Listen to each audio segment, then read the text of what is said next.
बिस्मिल्लाहिर्रहमानिर्रहीम अस्सलाम वालेकुम। में हम नर्व्स पढ़ रहे थे और आज एक बहुत ही मुख्तसर सा लेक्चर है और उसमें हम डिस्कस करेंगे एक्सिलरी नर्व को। तो स्टार्ट करते हैं। सबसे पहले एक्सिलरी नर्व का ओरिजिन कहाँ से है? ओरिजिनेट कर रहे C5 और C6 से। अब अगर हम इसको ये जो हमने नेटवर्क पढ़ा था ब्रेकियल प्लेक्सस में, इसमें देखें तो ये हमारे पास एक्सिलरी और रेडियल निकल रही थी पोस्टीरियर कॉर्ड से। और रेडियल नर्व में हमने ये देखा था कि पोस्टीरियर कॉर्ड जो है वो तीनों की पोस्टीरियर डिवीजन से बन रही है और वो तीनों पीछे जाकर अगर हम देखें तो C5 से T1 तक तमाम रूट्स आ रही हैं हमारे पास। तो रेडियल अगर C5 से लेकर T1 से बन रही थी तो एक्सिलरी जो है वो क्यों नहीं बन रही इन सब से, जबकि एक्सिलरी सिर्फ C5 और C6 के मिलने से बन रही है।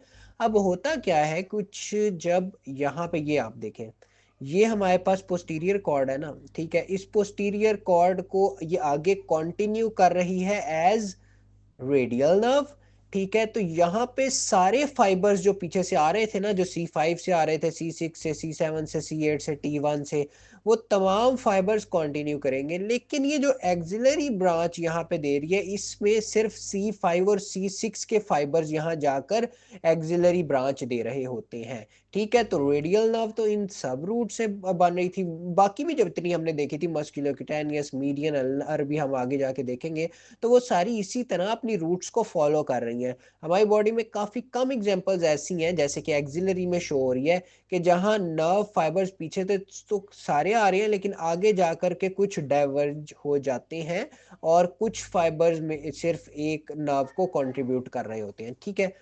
आगे मूव करते हैं और आगे मूव कर कर हम देखेंगे कि हमारे पास एक्सिलरी नर्व किन किन को सप्लाई कर रही है। अब C5 C6 से ओरिजिनेट की एक्सिला में सिर्फ इसने शोल्डर जॉइंट को इनोवेशन दे दी, एक आर्टिकुलर ब्रांच दे दी। उसके बाद ये स्कैपुलर रीजन में ना दो हमारे पास ब्रांचेस दे रही होती है, एक एंटीरियर ब्रांच और एक पोस्टीरियर ब्रांच। अब एंटीरियर ब्रांच किसको सप्लाई करेगी? एंटीरियर ब्रांच करेगी skin over lower half of deltoid, ठीक है। जबकि जो आपके पास पोस्टीरियर ब्रांच है वो भी करेगी skin over lower half of deltoid, और इसके अलावा वो जो आपकी आर्म है उसकी अपर लेटरल क्यूटेनियस नर्व के तौर पे कंटिन्यू करेगी, ठीक है। दो चीजें। और थर्ड, वो टीरिस माइनर को भी एक ब्रांच दे रही होगी। तो देखें, एंटीरियर ब्रांच ने क्या किया? सिर्फ skin over lower half of deltoid को सप्लाई दी। पोस्टीरियर ब्रांच ने skin over lower half of deltoid को तो दी, उसके अलावा आर्म की भी जो लेटरल अपर पार्ट की स्किन है वहां भी दी, और उसके अलावा टेरेस माइनर को एक मस्कुलर ब्रांच भी दे रही है।